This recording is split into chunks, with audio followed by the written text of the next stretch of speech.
Good afternoon, everyone.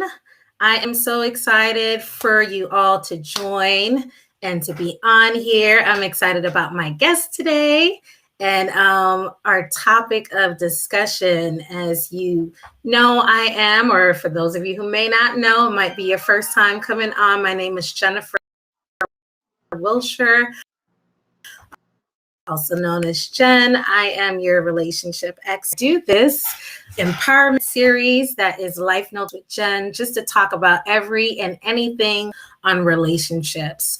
Speaking from a professional perspective, but a woman perspective, a family member perspective. I think that it's just important to go ahead and to inform and to empower, because when we know better, y'all, we do better, right? If we don't, can't do well. So here we are, going to have our conversation, and literally the talk. And it is all about our conversations amongst the sexes. You know, it's not battle of the sexes, mind you. I did not say battle. I said conversation. So we are going to go ahead and just take the time to do that right now. Today, I want you to hear from my fellow experts. Everyone that I have on here, I call them my fellow experts because I believe they have some knowledge, some information, some expertise, and experience to bring to the table. So without further ado, I'm going to go ahead and introduce my fellow experts. It is Mr. Sean Purefoy and Mr. Cario Bullen. I'll go ahead and I'll start with Cario. Can you go ahead, Cario, and introduce yourself? Sure, no problem. My name is Cario Bullen. I am a professional counselor. One of the things that I really enjoy doing is food and fellowship. One of things that are really important to me. I am also really passionate about families and about communication between couples primarily. And I also like to provide assistance with parenting when solicited. And I guess that really covers it. Okay, awesome. And Sean, go ahead. Tell us about yourself, sir. Uh-oh, you're muted.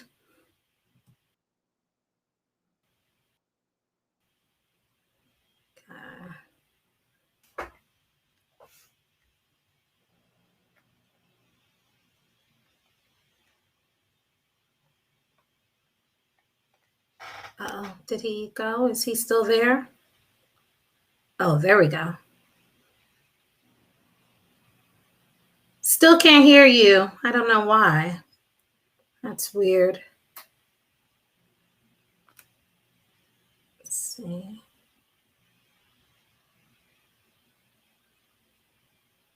We were just talking before. Nothing. That's really weird. Sean, you want to go out and come back in real quick? Yeah. So let's see if that works. Cool. I'm hoping y'all, I'm going to go ahead and out myself. I've had some technical issues in the past. So hopefully everything is, you can hear us, you can see us fine. And we'll go from there. Anyway, wanted to just go ahead and give our brother Sean a moment to go ahead and to introduce himself. Carrie, I was going to ask you, how do you feel about being on the platform? I know that, you know, you've done talks before or let out discussions or been on panels. How do you feel about the talk for today?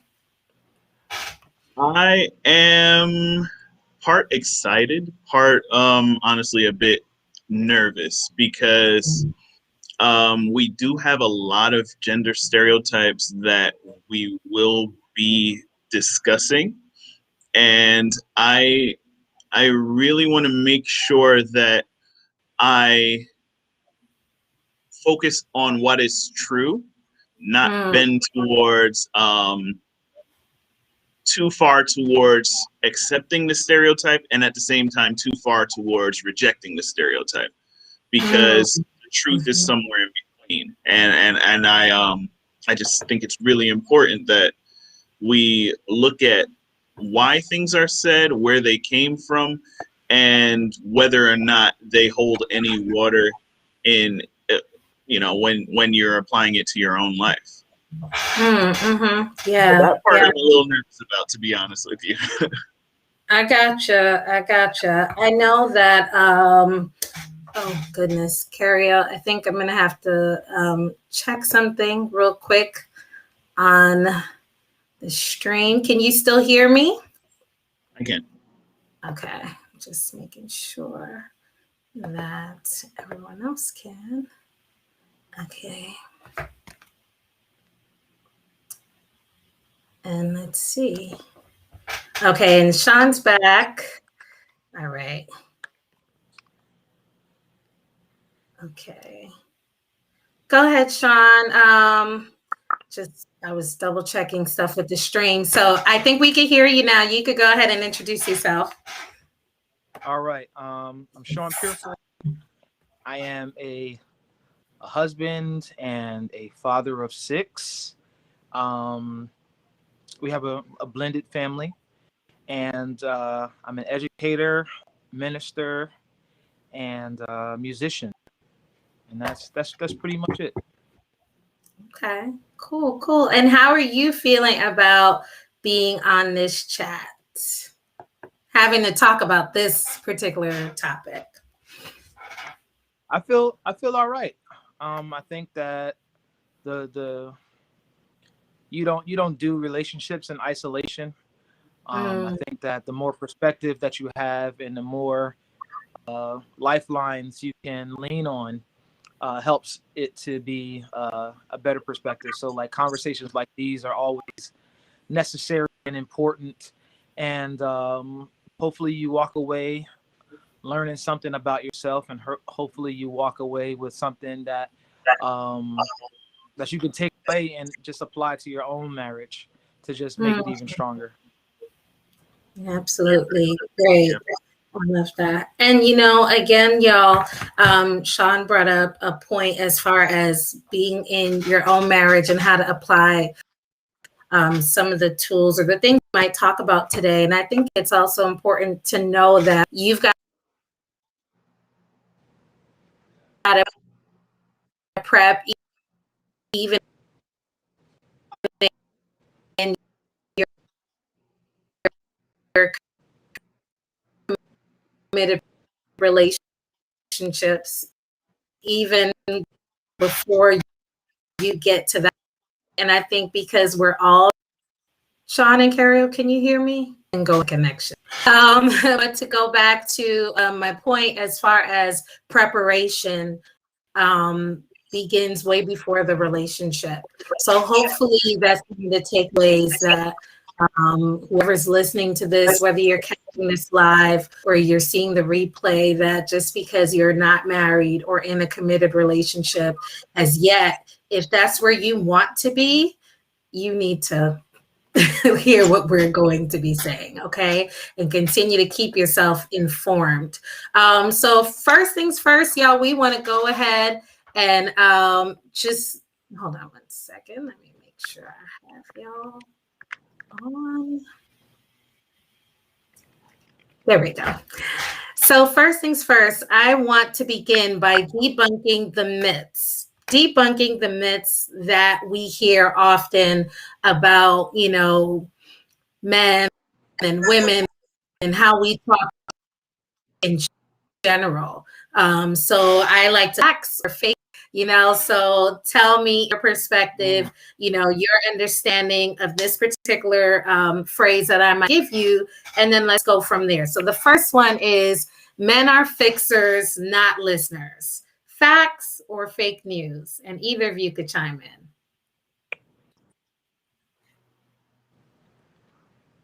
I guess I can go ahead.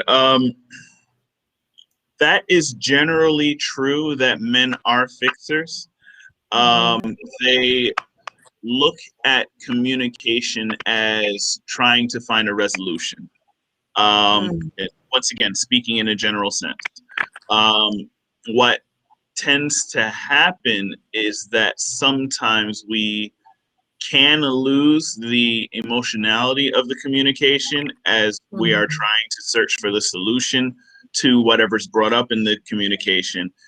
And it's actually, I can at least speak for myself, that it requires a specific gear shift, a mental gear shift, to disconnect from finding a resolution versus just listening in and connecting to the emotionality of the conversation. Yeah, and even going off of what Cario was saying, like because a phrase like that exists in the world, it's kind of become like a self-fulfilling prophecy. So because like people generally think that men are fixers and not listeners, a lot of us have gotten out of the practice of being listeners, right? So that's not a skill that a lot of brothers practice on a daily basis, because traditionally, because of, gender roles or whatever the case is, women were taking care of the children, and men were out, making money for the family. The moms had that relationship with the children, so she's constantly talking to them, and and while men are capable of listening and having that gear, like Cario said, it's just not, we haven't like really perfected it in the general speaking sense. I think now with women's liberation and just the way the world is turning, more and more men are becoming, tapping into that level, or tapping into that realm of themselves. But I would say, like, historically and like really generally speaking, I would say that that's facts. Facts. Okay. So you'd say facts. And Cario, ultimately, what are you saying? Are you saying facts or fake news? Or I'm leaning towards facts on this one. Okay. Okay, absolutely. So I agree with what both of you said, because I think that it's just important that we think about how men think and how women think as well. And I think that it's important to keep in mind that it's not just a nurture thing, it's a nature thing too, and for whatever reason, we're crafted the way that we are, and we are who we are, and we have to embrace that. It doesn't mean that if we're jerks or fools, or we're predisposed to doing foolishness, or maybe it's being a substance user because that's in our family stuff. And that's real. For some people, that's what they're predisposed to. But you still get a choice. The higher and the likelihood of you engaging in that versus someone else who doesn't have that predisposition is, less, or it's more rather for you than that other person. But it doesn't mean that you don't have a choice, And so I think at the end of the day, that's what we're saying. We have a choice. So the next one says, y'all, men are direct, women leave hints. Men are direct, women leave hints. Sean, why don't you start first with that one? I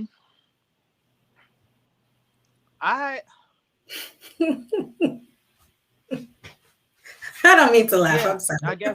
I will also say that was facts. I would co-sign on that. And it's really just based off of like your interactions, or the more interactions that you have as a collective on a daily basis. Like when you're with the fellas, it's just all facts. We don't hold any punches. Like we fart and burp and do all sorts of gross things when we're boys, and then when we're in the locker room, it's like no holds bar. We'll say anything, do anything with one another, in each other's presence. If we want to go to the mall, that's all we're gonna do. We're gonna go to the mall. We're gonna go to the store that we want to go to, and like we're gonna leave with the thing that we went to go get. If it's not there, then we're not gonna get it. And it's like if we want something from a woman, some of us are a little more craftier than others, but like we make that known, like what our intentions for that relationship, and it's all because of like how we interacted as boys. You know, it was just like there's no need to hide because we were all gross. You know, we were all disgusting little boys. So we just were disgusting together. We didn't care.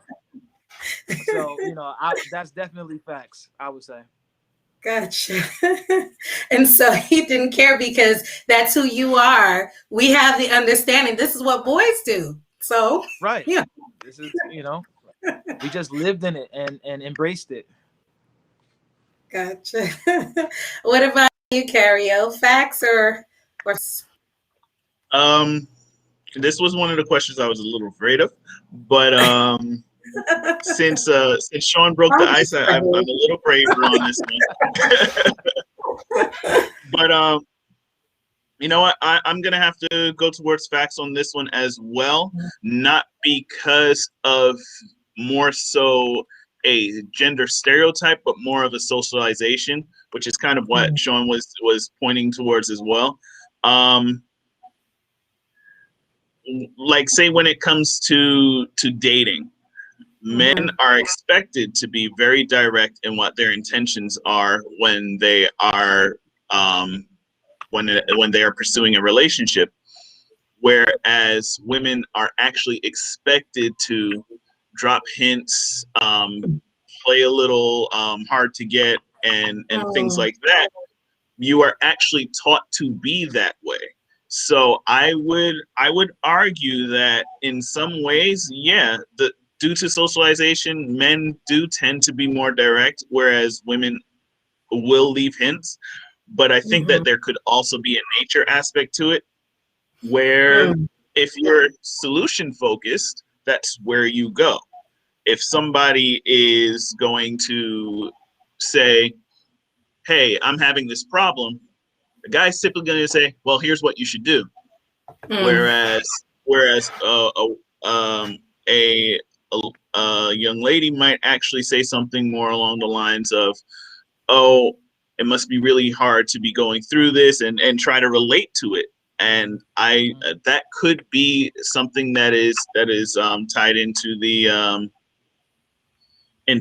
one of the things that we'll probably talk about a bit later, just report talk and rapport talk, where our conversations are focused on, let's get to the bottom of it and get it resolved. Yeah, I like that. That's true. So it's facts or fake news? I'm going with facts on this one, and I'm crossing my fingers too. Okay. Now, you know, I will say this though, y'all. When I was growing up, and it's to no fault. I'm hearing like a cackling sound. Do y'all hear it? Yeah, we do. Yeah. I do anyway. I don't know if it's me.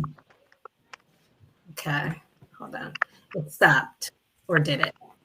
Okay. Hopefully it's done with doing whatever it's doing, but I'll continue speaking. I was going to speak to the fact that when I was being raised, my father often said, never forget that you are a prize. And that to me, in turn, meant that, I don't know why I'm hearing this crackling, y'all. I'm trying to figure out if it's on my end. Hold on, everyone. I apologize for this. Okay. Okay.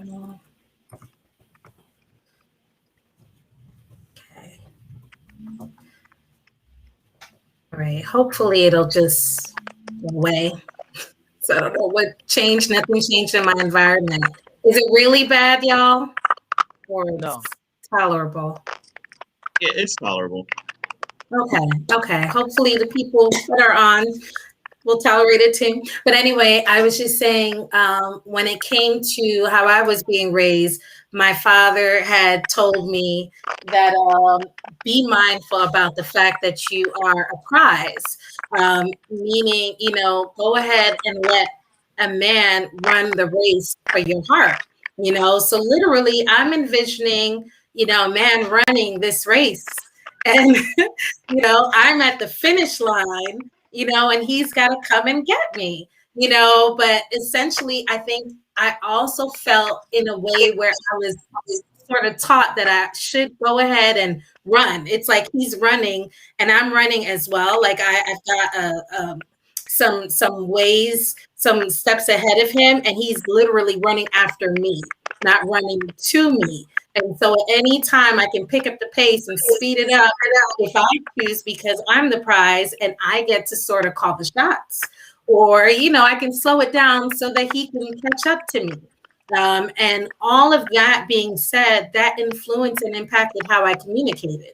So whether or not I would call you back or I wouldn't, whether or not I would be direct about something or not, it had an influence on me. And I know through the years, people have written books. I believe there's a book or a concept called like the rules book or something.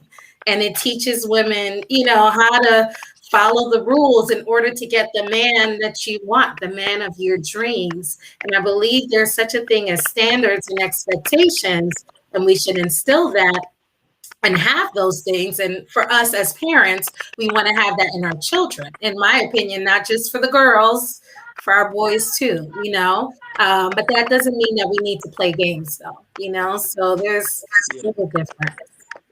There's a difference. Next, y'all, hopefully I can stop talking so y'all could talk. You won't hear this noise. Next one says, men are rational and logical, and women are emotional and irrational with strong feelings. So this might get you in trouble. Men are rational and logical. Sean, your face. And women are emotional and irrational with strong feelings. I think that's fake news. Because it's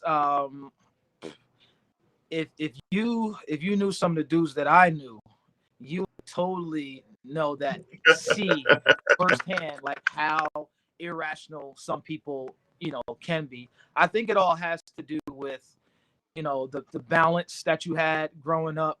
I think it has to do again with the interactions and the conversations you were privy to growing up, your experiences in life that would make you that. Because like I know, like my mom, for instance, she's very, very sound. She doesn't necessarily like that overly emotional stereotype that sometimes are placed on women. However, my wife is falls more so in that line.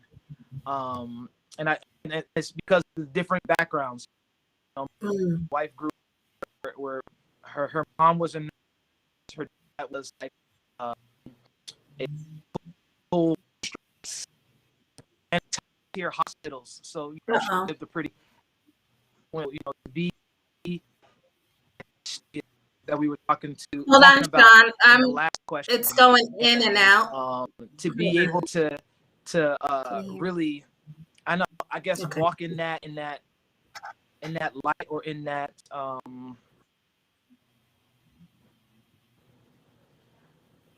Oh, go ahead. We can hear you now. Seems to be some delay. Yeah, we're good. Go ahead. All right. Yeah. So she was pretty much, I want to say given everything, but just like had more resources to her at her exposure than someone else would. So, she was allowed to have that she was allowed to be emotional like that. And maybe, her growing up or her circumstances kind of lended to having that mindset. But my mom, whose my grandparents were, like hard workers, and she, had to fend for herself in a lot of times, and be like the mature one. She had to grow up in a different way, so she was able to necessarily have, that leeway to be overly emotional, because, she had to get things done. So I would just say that was fast. And then there are guys that I know that are totally irrational. They do like dumb stuff off the whim because, because they can, lack of home training. Maybe they came from a single parent home, or whatever the case is, something just wasn't there. And, the type of logic that that other friends in our circles would have dealt with, they didn't have that. So, I would say that that's fake news. Okay, good. What about you, Cario? Um, I would like to say that I appreciate that Sean went first on this one as well. Um, I am married. I would like to remain so. So That's right, man. Set, I set the I I precedent, will. man. Don't get in trouble. So I definitely think that this is fake news. What I believe is that uh, this is an archaic stereotype that has, for some reason, lasted for centuries. Mm, Because I would imagine, and this is not from any research, this is just from what I know about history, which is arguably not that much. But I know that in patriarchal society and even in this country, up until relatively recently, women were not supposed to be educated. They were actually restricted from education. So mm, their whole way of managing in society was based off of not having an education and Mm, expecting men to respond to them on an emotional level. mm, That mhm. being said, with that not being the case now, especially if strangely my daughter walked into the room and I'm looking at her right now, she is very logical and she uses it as a very, very well honed tool and Mm, mhm. also uses her emotions as a very well honed tool. And what I will say about that is while I think this is fake news, that the emotional response is a tool that women are more free to use in society in their arsenal, which doesn't necessarily mean that they don't have the logic and they don't have the same rational approach to things. It mm, just means that if they want to use that tool to further the progress of whatever their agenda is, they can. mm, Mm. mhm. That's Yeah, deep stuff right there. men, we don't have that luxury. Mm, Like Not as freely. as soon as a man gets emotional, like that's a wrap. You are automatically, well, the one of the things that people used to say, like if a man was emotional, like, why are you acting like a girl? Like you playing football or whatever the manly thing is that you do, basketball, baseball, whatever the case is. If you cry, stop acting like a girl. mm, One of the motivating, I guess it was reverse psychology. You play like a girl. So mm, stuff like that has mhm. been like embedded in us. So to Yep, Carrio's point, yeah, like women definitely have the freedom to do that, because we live in a patriarchal society. that's powerful, y'all. Very powerful. Because I want to keep the conversation going. I could and would comment, but I'm not. I'm like forcing hold it in, Jen. So much stuff right there. But the next one was y'all, men struggle with showing or expressing empathy because they are less nurturing. So, fact or fake news, men struggle with showing or expressing empathy because they are less nurturing. I find that to be fake news. I think being nurturing is something that you learn. I mean, it's in its term, it's nurture. It's something Mm, that you learn to do. I am a I'm a pretty affectionate person. I hug people often. I I I I'm just that type of person. So no, I don't buy into this one bit. mm, Um, so empathy for me is not that difficult. Um, in fact, when I watch my own children as they're growing up, lots of parents have struggle showing empathy with their own children because they just get frustrated with the things that they're expecting them to do. A whole different conversation, but yeah, some parents do expect their children to be ready-made adults just waiting to grow up, and True. and that's not the case. So when I look at my kids, I'm like, okay, I can see how you got there. I can see that this is something that that I would do if I were your age, and in fact, I might have done when I was your age. So I understand where you're coming from. Still not okay, still not acceptable, but I get it. And I try to do the same thing with my wife, even though I don't necessarily feel the same. And even when I think she's, yeah, wives aren't wrong. So watch even yourself. when I was waiting for him to Watch say it. wrong. I was waiting for him to say even it, bro. when I mistakenly disagree with what is being said, I still try to understand where she's coming from, and I think I will admit that I do at times have to shut off my solution focused mind in order to stay focused on the empathy. Do you think that's because you are a man and, who was once a boy and had certain things, going back to what Sean had said as far as embedded in you? Do you believe that has a role in it, or it's just who you are? It's not because you're a man. Yes, because of the aspect of me that typically leans towards fixing, which we've already agreed that is something that is typical to men. But for me, it's like I've gotten an extra helping of that fixing mentality.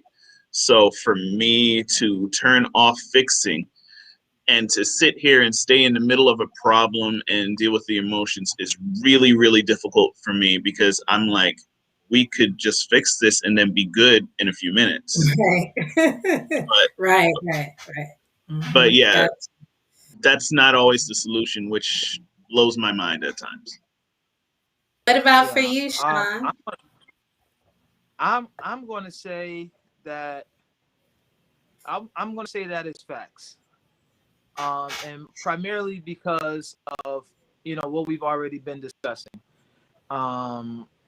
like especially if you're a survivor, right? It's hard to empathize with people who haven't gone through a similar experience, right? So I look at my own kids and I look at the way that I grew up, the tests and trials. I think about the things that I've had to overcome, the things that I've survived, and then I look at my children's life, and I also look at like the work that I've put in to provide the life for them, and it's extremely hard for me to be empathetic, because I'm just like, and of course this is the wrong mentality, and Cario's right, for being in that position, and I'm getting there. I believe that I'm doing the work to get there, but it's very, very hard for me to empathize with kids who have an iPad, a PlayStation. They live in the suburbs. They have an excellent education, 2 vehicles, vacations, lights have never gone out. They've never broken a bone. They have every toy that they want.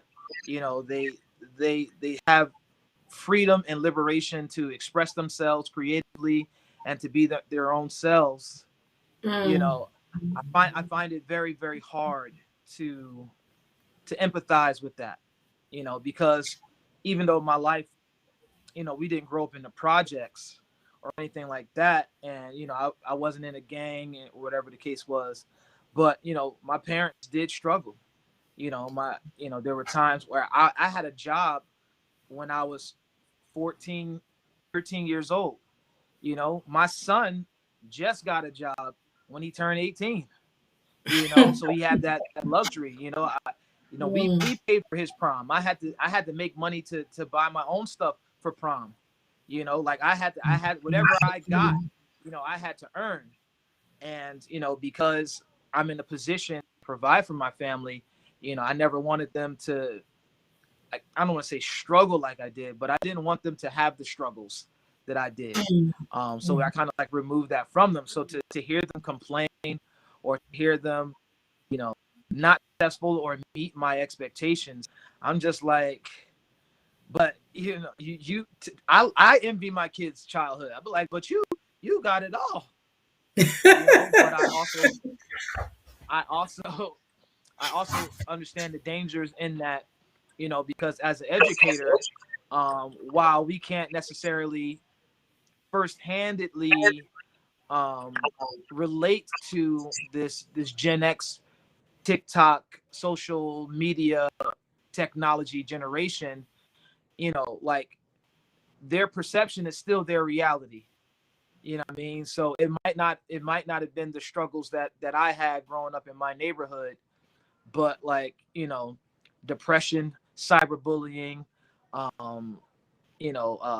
narcotics and opioids and all of those things, those are still like very much prevalent in these kids' lives. And it's very much a real thing. I'm praying, and I try my best to do the work every day to get on Cario's level, to where like that's my first thought, but my immediate thought is like, you ain't going through nothing. You ain't that. Go sit down somewhere. Right. So that goes back to how I was conditioned. I'm from that generation, like boys don't cry. I'm from that, men got to do this, men got to do that, men got to do this, or whatever the case is. So yeah, I think it's going to take some time, but like as it is right now, I would definitely say that that's facts. Yeah. I would also admit that it's not my first response. It's probably my fourth response. That gives Sean some hope. Real quick. You both are exceptional fathers. Let me just put that out there. These two are very modest men. If you see them on a regular basis, and again, there's the crackling. But if you see them on a regular basis with their children and how they show up, with their wives and how they show up, and I think that has a lot to do with how they show up as parents, as far as because of how they show up with the person that they love, and how they connect with their spouse and the mother of their children. We have a comment here. Because I'm crackling, Cario, would you mind reading it real quick? Can you see it? Not a problem. I got it. Oh, wait. Okay.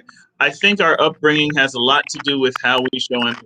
One example I think one of the gentlemen mentioned is boys do not cry. In reality, men have feelings and they do shed tears. It takes a real man to show emotions when the pain is present. That's from Madeline. I strongly agree. And Sean actually was touching on this when he was speaking. This empathy is a nurture thing. It's a learned thing. It's something that you pick up over time. And being able, I'm to be like on the same page as Sean. I was in the boys don't cry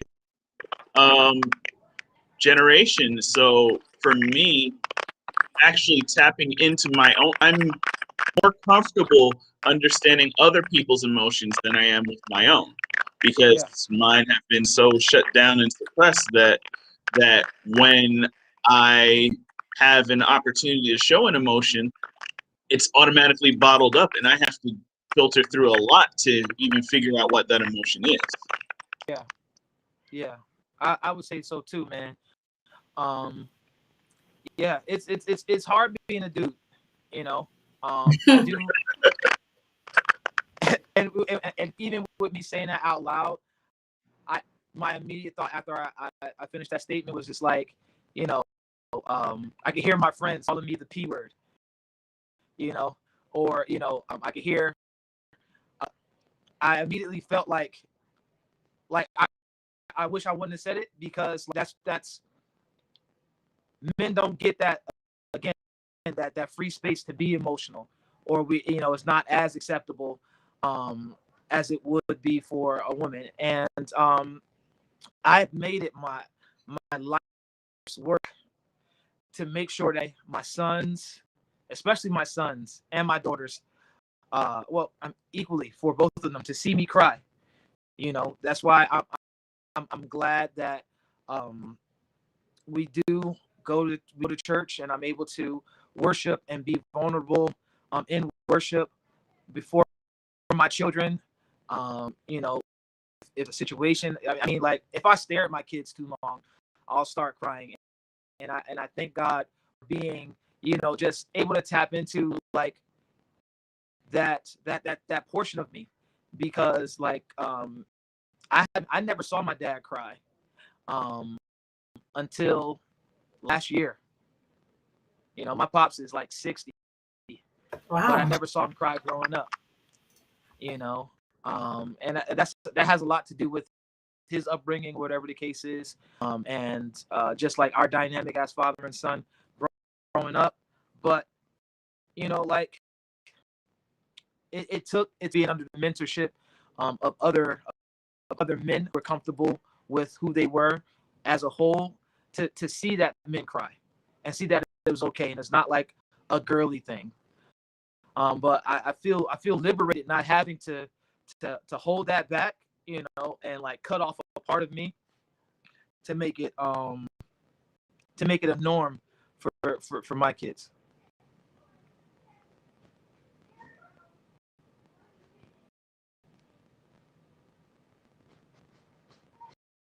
Sorry, y'all. That's powerful, Sean. And there was another end, Kevin. Thank you for sharing. There's one more myth that I wanted us to debunk, but I kind of wanted us to touch on, if possible.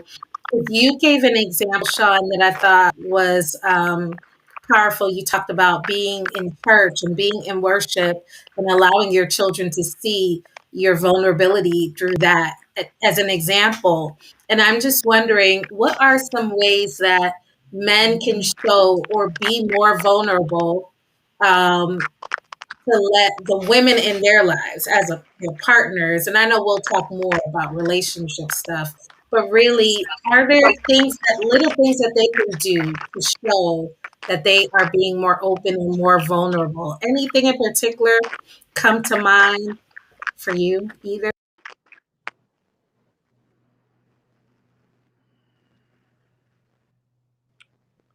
I think Go the ahead. first way, back, Rio, ways, if you're not necessarily like an emotional dude, um, I would definitely say like praying together, because like we're supposed to come naked before the Lord, and give Him everything that's in us. And I find it very, very hard to be like reserved and like hold back, um, and hold back during prayer.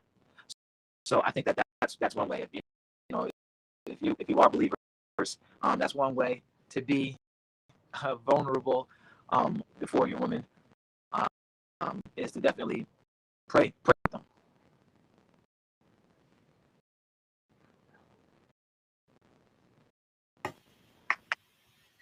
Harriet, you can go ahead. Thank you, Sean. That's a really tough question for me, honestly, because as I just said, just really tapping into my emotions has become, well, not has become, but has been difficult for me.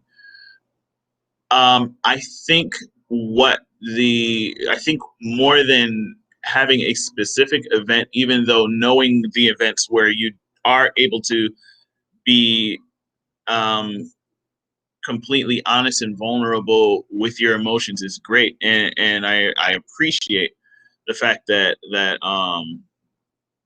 Sean pointed out that in worship that does happen with him. It's really good that that happens, but I think that besides having the specific things, it's also important to just be mindful, just to be aware of where you are and what emotions that you're going through, and be willing to be vulnerable enough with the people around you to offer them. So what I find myself doing is when I'm doing something with like hanging out with friends or with my family and anything like that, I'm usually pretty stoic. But if I'm having a good time and it makes me feel good, I will actually stop and take a moment and say, you know what, this is really good for me. I'm really appreciating where we are right now. This really is, and then I'll express whatever emotion that I recognize that I'm feeling at the time. Not as easy to do with negative emotions, but for the positive ones, I definitely try to be mindful and in the moment so that I can express to those around me that vulnerable part. Do you feel that that's something that we can do, anything that a woman can do to also put a man at ease to be vulnerable, or things that she shouldn't do? Or I wouldn't say shouldn't do, but it's just not helpful. Whether it's talk to me, what's wrong with you? You never talk, like things like that. Your face, I cannot. Um, what what are the things it's that's a best tough she doesn't question. do, or the things she should do? One thing that it's definitely best that she doesn't do Mm-hmm. is shame your emotions. Mm. If your emotions, I mean, this should go without saying, but if she shames your emotions, those emotions that you've been taught to suppress and that you've been taught are not welcome to share, she's just basically told you they're not welcome here either. So that Mm. door is going to be shut back. And it's really, really hard for a guy to open that door. I don't know. I can't speak in response to whether it's easier for a female to open the door, but for most guys that I have had the opportunity of spending time with, being able to be vulnerable once you've been shamed with the person that you're in a relationship with, most times that person that male vows never to do it again. Yeah, that's true. That's true. So, Sean, somehow he got disconnected. Hopefully, he comes back on soon. But the last one is men tend to avoid sensitive or tough conversations. Women are direct and are adamant about sorting through the tough topics. So, men want to avoid the tough conversations or the sensitive ones. Women are, now they're direct. No hints. It's like, nope, we got to talk about this by any means necessary. Did we get the answer for the previous one? Oh, so that one, the men struggle with showing or expressing empathy because they are less nurturing. So I believe you had said that. Remind me what your response was to that. I was saying fake news, but I feel it could go either way. Could go either way. Okay. And what about this last one? So men tend to avoid the conversations, the tough ones. Women don't, basically. Um, in a strange flip, I find that to be. I think that is true Mhm. because the way that I'm interpreting tough conversations are the emotional ones. Mm. and men will typically do their best to retreat from those. Um, if their significant other is sad or Mm-hmm. upset, then they just want to provide the comfort that they need, make them feel better, and then move on. However, if that significant other is upset with you That. because of what you did, Mm-hmm. you're just standing there and you're like, I can't comfort her. I can't say sorry because she's past sorry. I can't say that this is going to be the last time this ever happens because this is the fifth time it's happened. I just want to disappear. I don't want to be involved in this conversation. Wherever this conversation is, I want to be not there. So I actually, I'm going to say yes for this one. So you say that's a fact. Okay. Yes. Okay.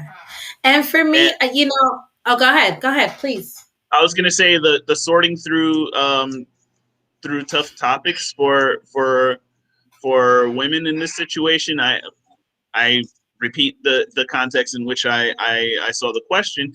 Yeah, yeah, they want you to know how they feel right now, and they want you to accept how they feel right now. I Mm-hmm. have not figured out if they want a solution.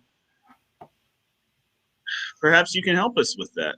It's like if we're in one of these conversations, and this I think is a necessary part of good communication with your significant other that's of opposite gender. Yeah, please let us know what you're hoping the outcome of this conversation is, because if we're just going to go through it so that you can tell me how much I did wrong and how bad I am for doing it, no thank you. I'm just going to disconnect and wait for you to finish. So you're there, but you're not there. You've tuned out. Yeah, no, yes, and no. We can't fully tune out because we know that you know when we've tuned out. What we've done is we put on that emotional mask that says we're good, and we're just waiting for it Mm. to. And we're trying to figure out what can we say that will speed this along, so that we can go back to being okay again. Yeah. So I'll speak to that, but I see also late questions. Never try again to be emotionally vulnerable versus try a different approach. So when you were speaking to how a woman might say something or approach you in a way where you're being open and then she shuts you down, why would it be, completely just I'm never going to do this again versus trying a different approach? And what kind of response were you referring to there, Sean, that would validate a man's openness? Okay, so Sean's back with us. Hi, Sean, you're back. Can you hear us? I can. So sorry. It's okay. It's okay. So we're going to go ahead and try to address Lady Vanna White's question. What kind of response were you referring to that would validate a man's openness? So, Cario, you want to take that? Wow. I want to point out that it's really great that you're even asking this. That really shows that you're like, okay, what happened here? How do we not have a man shut down and close off that part of himself to me again? And that's important because a lot of people in relationships do not have that awareness. In the research that I was doing for this talk, um, it pointed out that oftentimes the dynamics of a relationship turn into a parent-child dynamics. And typically, I would imagine typically that this is the female in the relationship being the parent, whereas the male is the child. Why is the response to never try again to be emotionally vulnerable versus to try a different approach? Because it hurts. It hurts when you're told that you're not even a man, or because even if you don't say those exact words, when they're offering that vulnerability to you, that emotional vulnerability, and you're shutting it down and saying, I wouldn't expect that from you, you're basically challenging the hardest thing that a man has to verify, and that is being a man, because that's always being challenged. You're not a man if you do this. You're not a man if you do that. And a lot of them are really, really good. I would agree that you're not a man if you abuse your family. I would agree that you're not a man if your focus is only on yourself. I would agree with that. But to hear it for you're not a man if you cry, because the argument is really hitting a lot of weak points in your emotional stability. Okay.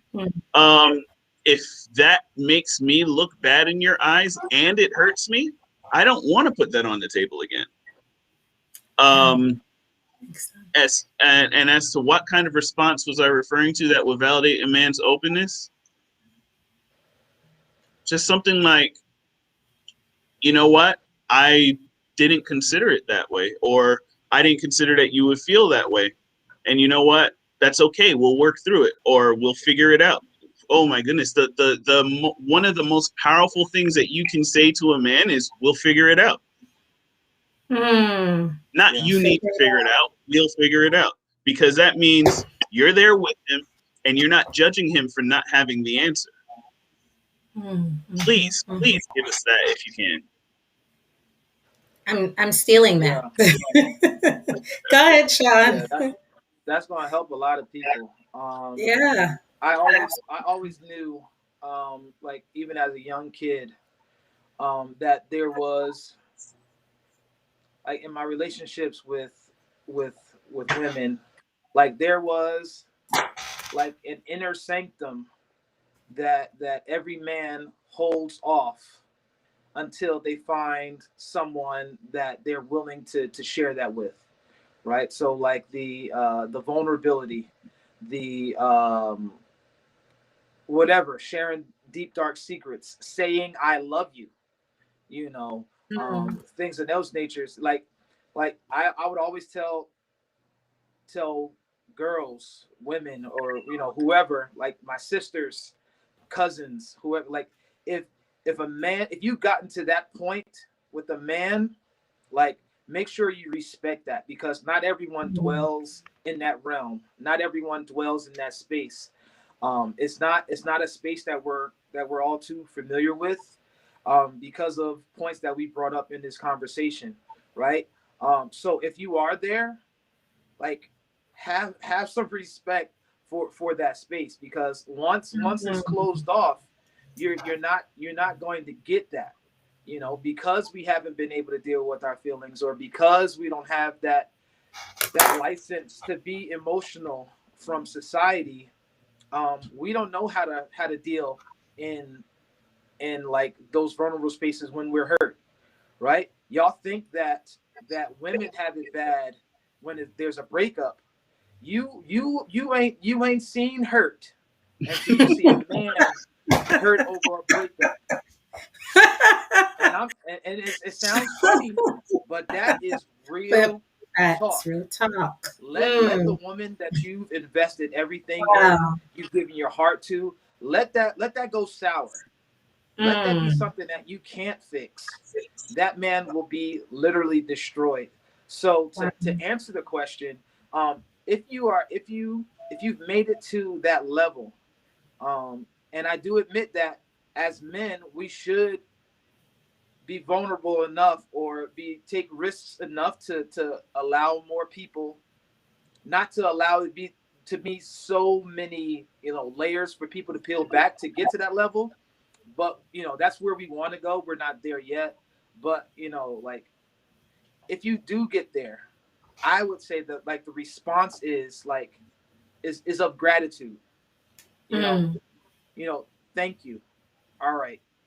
And like Cario said, let's work it out, togetherness, because one of the things that has been disproportionately placed on men, because we are fixers, is that we have to fix everything, and we have to fix it by ourselves. Mm-hmm. And one very, very lonely place, and I've experienced this, and I've had to have conversations even with my own wife. It's just like, yo, don't let me do this by myself. Mm-hmm. Don't let me do this by myself, because like, even though we have the capability and capacity to fix things, if we're joined in partnerhood, the last thing we want to be done, the last thing we want to do is be left alone, because we're like team oriented dudes. um no one gets madder at a person than someone, like, if you're playing basketball, let your teammate not make the wrong pass, let them miss their assignment, let them let you get scored on, or whatever the case is. You are going to have a conversation after that, because that's just something that you just We don't will do. talk. Yes, we can talk. That's just something that you don't do. Mm. And because we're men, that's why, like, fights happen, because it's like, all right, we're not even talking no more. Let's just fight. Let's just fight. Mm. So I would say, definitely gratitude, definitely piggybacking off of what Cario said. Um, Walking in partnership to come to a resolution. But men need to be, I see you, I hear you, I understand. And if you don't understand, you, like, let me have some time to process it.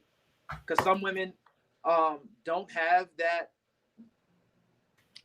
skill yet, because of the men that they've dealt with in their lives, so they don't know how to respond. So Mm. sometimes it's a lot of, like, it's like nothing, or it's like a one-word answer. But my thing is just like, if you need some time, say that, but don't leave me by myself. That's powerful. That's powerful stuff right there, y'all. Like this conversation, we've just unpacked so much, and there's so much more that we could say, but I want to make sure that we get certain things on the table, things that I've heard from people that they want to hear. And I want to go off of Gregory Vilfrank. He said, "Gratitude is king." That's my brother, my blood brother. He said that, and I think that's powerful, just going off of what you both of you fellas said. So we appreciate that, the conversation. I wanted to hear from both of you. What is, when you think about men and outside of the context of spirituality, cultural, even though we are people of color, all of us right here, but I want you to speak to, as far as a man being a man being a man, whether he's a Christian or a Muslim or an atheist, black, white, Asian, whomever. Do you feel that the points that we've talked about, they can still apply? And I know this question is layered, um, but if you can, in some way, sort of break it down a little bit more as to, in general, this is a message that is important to apply to most, if not all, men. And I know you're not speaking for all men, but just from your life experience, because in essence, experience is the best lesson. It's not the books. It's our life. It's actually living the life. So, what has your life experience taught you overall about how a man really just needs to be communicated with? And when you think about everything we've talked about, is it pretty much that? Is there anything else you want to throw in? Do we need to separate it when it comes to color, spirituality, stuff like that? So, either of you could touch on that. Sean, you could go first because you got cut off before. So if you don't Oh, mind. okay. Um, I think that,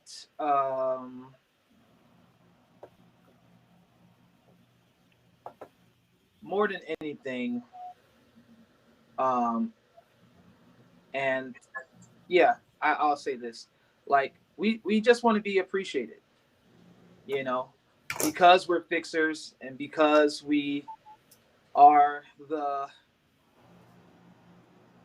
because of societal norms that have been set for whatever reason. Um, it's been depicted like you do this, and it's just like, and it's just like expected of us, right? So we're expected to be emotionally stable. We're expected to have a level of success before, you know, women can look at us. We're supposed to have a level of stature in the community so that we get the respect from people in the community, regardless of what community it is. You need to have it all together. You need to be able to do this. You need to be able to do that. Um, and sometimes because of the norms that we set, um, and because of the requirements that the rest of society has placed on us. So we're supposed to take care of our women. We're supposed to treat them like queens. We're supposed to raise up our children and give them the best of the world, you know, and we're supposed to move mountains and molehills to make life happen for other people. And I think that's taken away from like our humanness and the things that we need also, right? When we were getting married, I told my wife right off the bat, like, look, I like flowers too. I like gifts too.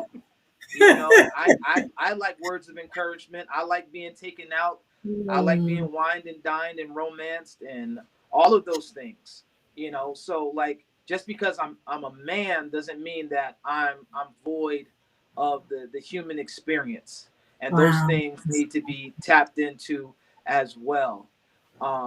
And you know, like gratitude, appreciation for the things that you see and the things that you don't see. Because one of the things about men, like, you know, a man, especially if he's a provider and a leader in his family, you don't know everything that they're dealing with to make this life happen for you. You don't know the hell that they've gone through on the job, or what happened with an interaction with, you know, with other people to just make life happen.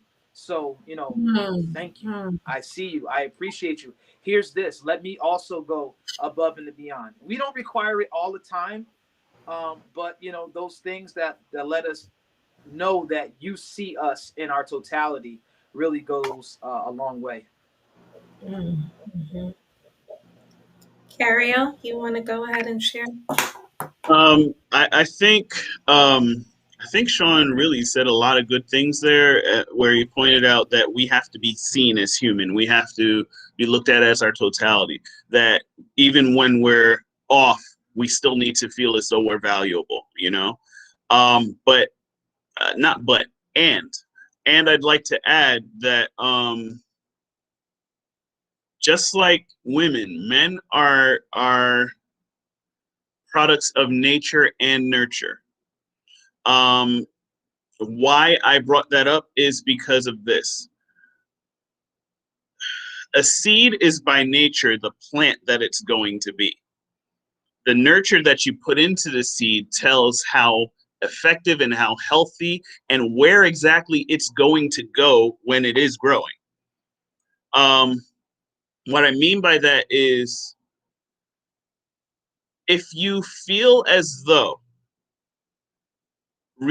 telling your male significant other how bad he is at something is going to cause him to be better at it, you are wrong.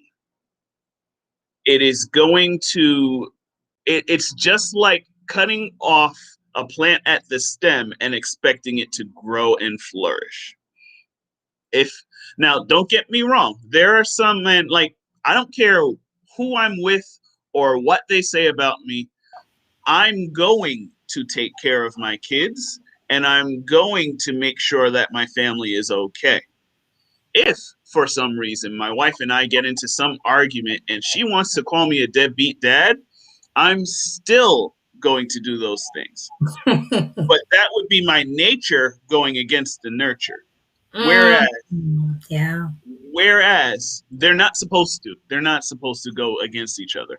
Whereas if you reach out to me and you say to me, hey, look, you're really good at doing this. You're really good at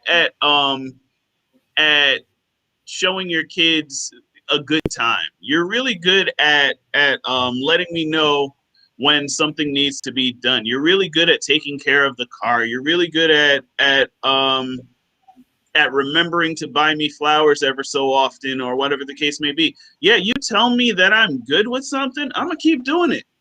I'm gonna do it and do it and do it, because that's the area where you gave me permission to grow. It's an area where you said, the more you do here, the more I see you, the more you become you. And it helps me, and I like it, so everybody wins. Men do not like to invest into things that will lose. Especially if you're telling them that it's going to lose. You want to lose your man? Tell him he's no good. You know what? Eventually he'll be like, you know what? If I'm no good here, let me go find somewhere where I am good. That's what he's going to do. Whether they actually do it physically or emotionally, or they just disconnect from you, they are going to do that. You tell him everything that you do here is great, and you tell him specifically what he does great that makes him better than what you would have expected from him. Oh, he's going to give you that in spades. He's going to give you that until he has nothing left to give. And what he's going to do when he runs out of things to give is he's going to go find more, and he's going to give it to you too. Yes. Love it. Wow. Wow. Gregory Villafranc just threw in, or tell him his dreams don't amount to anything. Yeah, tell him that. Go ahead and tell him that. And you know what? He will not have dreams. Or if he does really want those dreams, you know what he's going to do? He's going to pursue them and not you. Mercy. That's just the reality of, I think everybody's like that to a certain extent, but men more so, because we're fixers, we're solvers. We want things to be successful. If you tell us that we're going to be successful, we'll put everything into it. If you tell us that we're not going to be successful, we'll pull out. I want to also go, I don't even know where to begin with commenting on things y'all bring to the table. I'm like, we need more time. But I want to go into what Madeline Millian said. Oh, there we go. It says men often feel, yeah, I think so. Men often feel that women talk too much, as if to say, here we go again. I think either person should think before releasing some hard punches. I always remind my kids that spoken words cannot be retracted, no matter how many apologies we. Sorry, I'm having some difficulty here. Oh, come on. Technical issues. Okay, no matter how many apologies we make, I think that was it. Oh no, there was more. Think of your words. Sometimes you may have to walk away. Set. Let's discuss it later. Hopefully we both calm down. And Gregory Villafranc said, life experience equals transferable skill. Affirmation, men are products of nature and nurture. Gave us the this sign. Lynn said, you're on the right path, my brother. You own your responsibilities at heart. And lastly, the last part, he said, you'll get from him what you give and put in. And I think that's what you both were, the gist of what you both were saying. And I agree, Carrie. I think we are going to have to have a part two. Because I was like, oh, yeah, y'all, it's just going to be an hour. No. If I may, I'd like to touch on what Madeline said. Yes, please. If I'm allowed to call you Madeline, where it says men often feel that women talk too much, as if to say, here we go again. Mm-hmm. I think that's a disconnect in communication styles. Seeing how a man's communication style is to fix something. If you tell him something that you think is wrong with him, do your very best not to tell him that over and over again. Or if you tell him something that you think that he's slipping up on, please do your very best not to tell him that over and over again. It really makes them feel as though their value is attached to what you're saying. How So would you suggest then, though? I don't mean to cut you off. I'm interjecting. That's my way of making me feel better by cutting you off. But how would you then suggest that it is done if a man is doing something that is hurtful, inappropriate, it's repeated, you've spoken about it? I mean, I know the answer, but I want you guys to talk. It's men's perspective. So. I don't think a man should be doing anything that's hurtful and inappropriate to his family. If we're talking about something that he does that you don't like, that's not necessarily harmful, that's a completely different thing. Okay, so all three. All of Okay. it. If a man is doing something that is hurtful and harmful to his family and he continues to do it for his own benefit, he is not ready for where he is. I don't know what you want to do with that statement, but I find it to be true. Meaning he's not ready for the role that he's in. So he's called husband, but he's not really ready to be husband or father. Is that A what you're saying? husband's responsibility is to care for and protect. Mm-hmm. If he is not doing that, if he is putting his own things ahead of that, then he is not yet prepared for husbandry. Mm-hmm. I can say this because I became a father before I was necessarily prepared for it. I was married, but I wasn't prepared for fatherhood. I say that because the level of care that I should have been giving to my kids, I was not. At a point, it clicked and things changed. It took some time, and it did require someone to point it out to me several times.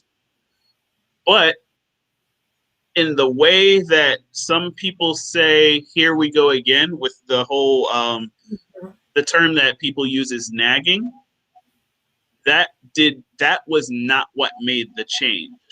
What made the change is somebody pointing out to me, somebody saying to me, hey, this is happening. Look at what's going on. Then once I actually was able to take my eyes away from whatever it was that I wanted to do and pay attention to where I was supposed to be and what I was calling myself but not performing as, then I realized that I needed to change. And I changed because I could not find myself in that role pretending to be something that I wasn't. No. So the more words that you say are not necessarily going to push him into the behavior that you want him to do. He has to want to be into that. He has to want to fulfill that role. He has to see where that role is supposed to take him, and he is supposed to see where he is, and he's supposed to see the discrepancy. You telling him, okay, one of the worst things that you can tell a guy, a man, is what you think he should be thinking. Because that's going to immediately hit resistance. So if there's a change that he needs to make and you tell him that he's not doing something because he's this or he thinks this or he whatever this, first thing he's going to do is he's going to cut that off and he's going to say, you're wrong and I'm good. Because that's just that's how we're designed. That's not designed. That's how we've been nurtured to be. You're wrong. I'm good. Now, if you show him,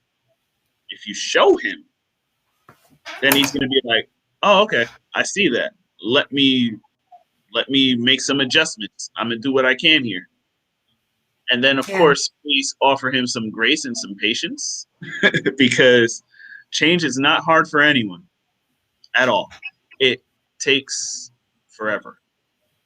Yeah. Yeah. And so, Sean, you want to chime in right there because I know we're going on our time and I want to respect both of your times as well. But if you can chime in and give your perspective, and then we'll just do some final wrap ups and we'll wrap up. But go ahead, Sean. Yeah. No, I definitely just learned some.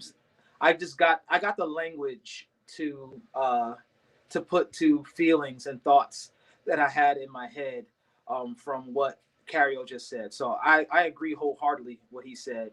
And the point that really resonated and that I want to kind of just like elevate really quickly was the show him part, right? Um, the show him part. Like men, we are again because we're fixers, and if it's a continual thing, that means that we don't know how to fix it, right? We don't know what to do with it. You know, you say this, that, and the third, like you ain't doing this, you ain't da da da, you ain't whatever it is, and the fact that we still ain't whatever because we don't know how to. So my advice and or my perspective or my push for women in that space, come with a solution. You know, what do you need in order for this to be for this box to be checked off? And I don't mean that like in a crass way or like we're just doing it just to be doing it, because like Cario said, we don't invest time, energy, and effort in losing situations. So it's not coming from, a lot of times women is just like, I want you to want to do this. I want you to want to do this, you know. But if we don't know that, then it's not going to come naturally to us. But if it's a suggestion that you make, even though it's not our original thought, but because we know it's going to make you happy, we will invest in it and be real in it. It's not going to come from a fake space. It's going to come from a genuine thing, not because I want to watch Sex in the City, but I know that it's going to make you happy. I know that this is going to engage in some conversation. I know that something else is going to stem from this. So let me do this thing for you because I love you and because I have the capacity to bear a minor inconvenience or to bear whatever it is to make you happy, if that makes sense. So my thing is just like, come with a solution. If it doesn't have to be nagging.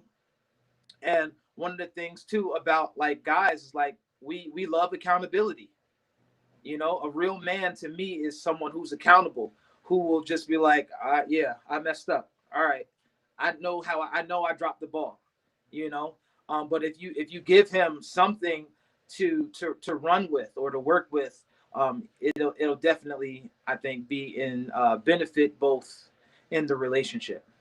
But just constantly just like, you should do this, you telling us what we're not doing, it's just going to, no one wins from that situation. Mm-hmm.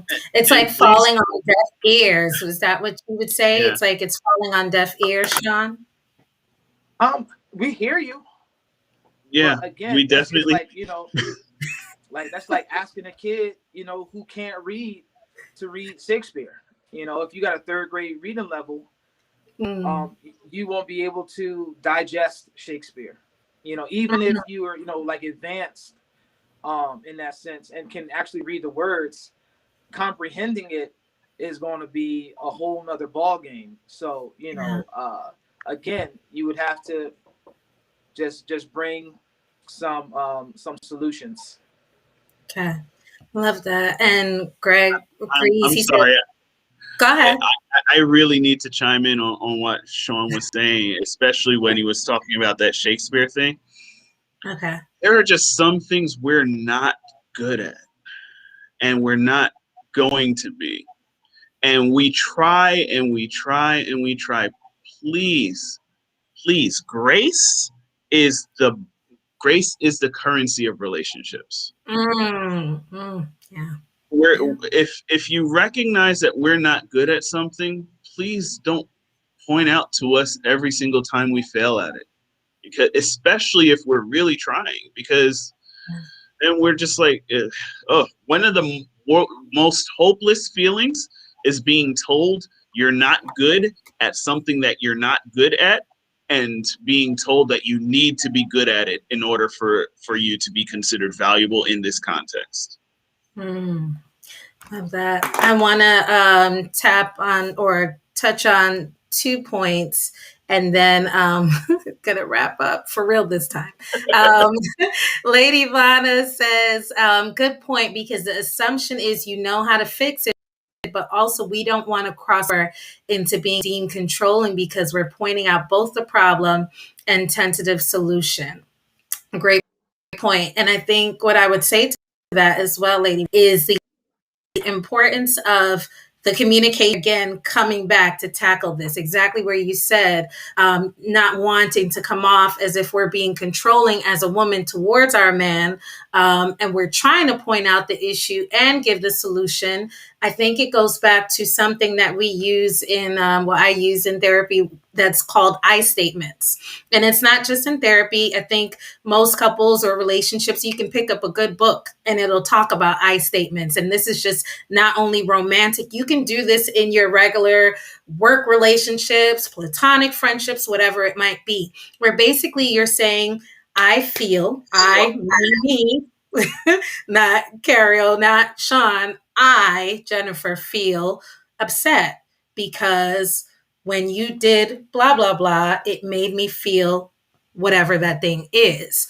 And the reason why that's suggested and strongly encouraged and it's effective is because your partner's hearing you say what you're feeling, not what they're doing, and that you're attacking them and that you're telling them what's wrong. The defenses that could go up are not up. They're not even in hindsight to go up because they're saying, wait a second, did you just say you said you're disappointed?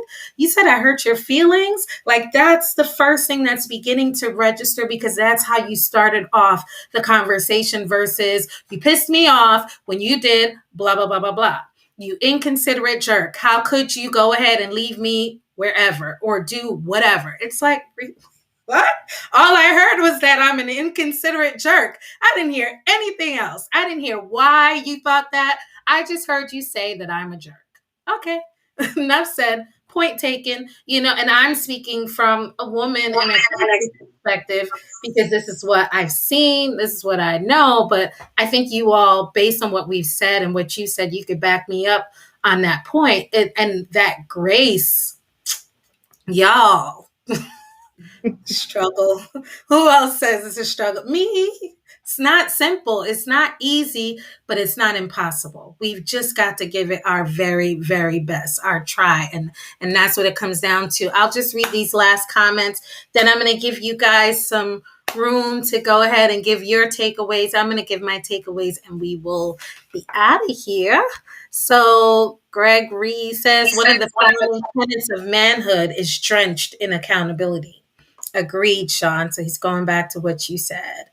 He also said, if I speak Japanese and she speaks Chinese and I'm not willing to at least take a Chinese for Dummies course, it will never get better, and vice versa. And essentially, y'all, that's what it comes back to. Understanding your partner's language, dare we say love language. How do they communicate what's effective for them and what's not? And it's not just about you, it's about we. It's not about who won the argument or won the conversation or whose point came across that, it was read so well. It was expressed so well. You did it so maturely. You gave the most, eloquent words. It's not about that. Because if one of us is losing, we're both losing. That's just what it comes down to. You also have to realize we're supposed to be a team. So we both have to win. It can't just be, oh, you won, I lost. And it's not a game. Marriage is a serious thing. And I marriage and committed relationships, because not everyone's married. Some people are in committed relationships and they're in it for the long haul. And to do that is a serious and an important thing you want to be mindful about getting into. It's not for the weak at heart. So I want to give you guys the opportunity. Oh, I have to say this. He said, same team, same loss. Yeah, that's it. And thoughts for self reflection, Margaret Jones. Yes, yes, ma'am. So I'm going to give you guys the opportunity to give your last statements, and then I'm going to wrap up with mine, and then we will be out of here. So, Carrie, if you want to go ahead and wrap up first, your final thoughts. If there's anything that I would really want everyone to take away from this, and even though the conversation it was more so directed to communicating with males, I just really want to point out that nature and nurture make the whole, and you have to really recognize that whatever you plant into someone, you have a better chance of getting a yield from. Any negativity that you put into someone is most likely going to result in an abundance of more negativity. And any positivity you plant into someone is going to result in an abundance of positivity as a result. So if you want a growth in communication, sow a little bit, you'll get a lot. Sow some positivity, sow some time, sow some positive praise, all that kind of thing, all those kind of things, and you'll get a lot more out of the person. You'll get a lot more that you're able to replant and praise more later. Love that. Thank you, Cariel. Sean, it's on you, sir. I just want to stamp that like preparation is key, right?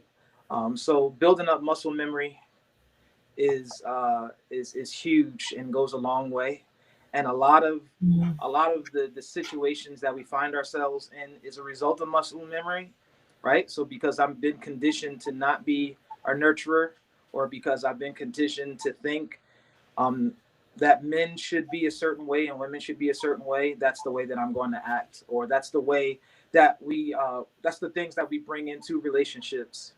But like Cario said, and I guess we're pretty much saying the same thing, sowing these seeds of positivity, being prepared, preparing yourself now, even before you get into a relationship. What are you going to do when this situation arises, right? If my husband isn't taking out the trash, and I know that that's going to get on my nerves, what am I going to do in this situation? How am I going to respond? And then like play that scenario out, and if it looks all hunky-dory, in your perspective from your game plan, then by all means do that. But at the same time, you have to know that that whatever you go through is fixable. You just have to, again, have that grace. And if you truly love somebody, the Bible says that love covers a multitude of faults, and that's even applicable in outside of church and in other sectors. If you love something, regardless of what happens, it's going to cover a lot of faults. And if you can come to that commonality, or just leverage that one item, I think that you'll be fine. But it does take communication. It does take being prepared, and it does take love. Yeah, absolutely. So we've got love, we've got grace. And to sum it up, you all, really just want to give you some clear takeaways. One of the key things is that it takes two people. We're speaking in a voice or from a perspective where we are talking about people who want to be in a relationship. So now you have to be mindful about whether or not this person is actually present. Like, are they really here for this relationship or not? Because if they're not, then these these guidelines and things we've talked about, they don't apply. You know, it's about a person wanting to put in the work, wanting to be held accountable, wanting to take care of themselves, take care of you, be mindful of themselves, be mindful of you. It's a process. It's not an overnight thing. But at the same time, I say that because I think that's so important to hear. You can't sit there and be in a relationship with someone who is not in the relationship. They are emotionally, unavailable. And you're there thinking, they're not doing this, but they're here. Just because they're there physically and they're present doesn't mean emotionally they're able to be there. And that can be for a variety of reasons. And it's not personal. It's not you. It's on them. And you leave it and you allow it to just be back on them. Take care of you. But I want to encourage that we do check-ins in our relationships. You know, maybe it's weekly, maybe it's once a month for those of us that are really busy. Every 2 weeks, hey, how we're doing? How are we doing? You know, and for some people, if talking is not necessarily talking in person is challenging, I have suggested you can email, you can write letters, you know, you can text, you can talk back to back. And if that, whatever it takes in order for you to get these emotions and these feelings out, you want to build to that place where we can have the full on eye contact. But if you're not there, but you know you are there for this person and they are for you, then do the baby steps, whatever it takes for you to get to that other place. Fight the issue, not the problem. And that goes back to a lot of what Sean and Carrie were saying. Just to sum it up, it's like, remember, you know, that, oh, we're fighting, or excuse me, not fighting, we're arguing or disagreeing about chores, the household chores. I'm not arguing and fighting you, Sean or Jennifer. It's just like, it's because we're having this struggle and we need to figure out the pros and the cons, what works and what's not going to work. Then going back to acknowledge the good, see the good, and then you also go ahead and bring forth the stuff that you need to work on. But don't go ahead and put out what needs to be worked on or the negative without the compliment or without acknowledging what the person is doing well. Let's be clear, not what the man, because that's what we're talking about, y'all. So let's be very clear and direct. Whatever it is that this man is giving and wholehearted about, recognize that, acknowledge that. So there's so much more I could say, but I definitely think we need a part 2 if these lovely men, brothers of mine, would allow me to have them again. I would love to have y'all again for a follow-up sooner than later.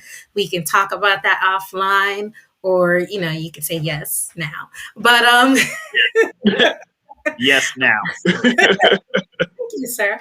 But definitely we'll come back and we'll converse about some more stuff, things that we knew we were going to talk about and we didn't get to touch on. But I don't think we have any final thoughts. Just want to make sure that everyone has the information as to how to get in touch with people. I know, Cario, can you just remind us about what you do and how you connect with people? Sure. I just as a reminder, I am a professional counselor. I also work with public assistance, and I do a lot with food. And listen, food is counseling. I'm gonna say it. um, Generally, you can basically hit my personal pages on Facebook or on Instagram. I will admit that my presence isn't what it used to be, but feel free to reach out to me, leave messages, and I will get back to you. Thank you, Cario. Sean, what about you, Mr. Purefoy? How can we reach you, support you? Um, well, you can definitely hit me up on Facebook and Instagram. Is both my name. I do have a YouTube channel where what is our motto? where we educate, entertain, and empower families through just our own life experiences. So you can check us out on YouTube. You can just YouTube my last name, The Pure Voice, and you can look us up. But you can hit me, you can email me if you need to, SeanPmusic@gmail.com. And I'm very active on all my socials and things of that nature. So I'll get back to you as soon as I can. Thank y'all. And y'all, yours truly, I am able to be reached on my platforms. You can reach me at Lifeline Therapy Center on all platforms, Instagram and Facebook, and on Twitter. I am your host, Jen Wilshire. Thank you again, Sean and Cario. Gratitude beyond words. And I think we all gained so many gems from what we talked about. And I hope that you all enjoyed this experience as well. So everyone, have a great rest of your day. Thank you for bearing with me and my technical difficulties. I promise y'all, hopefully before 2022 comes, I'll have this thing together. Pray church. All right, lovely people, take care. Bye. Bye.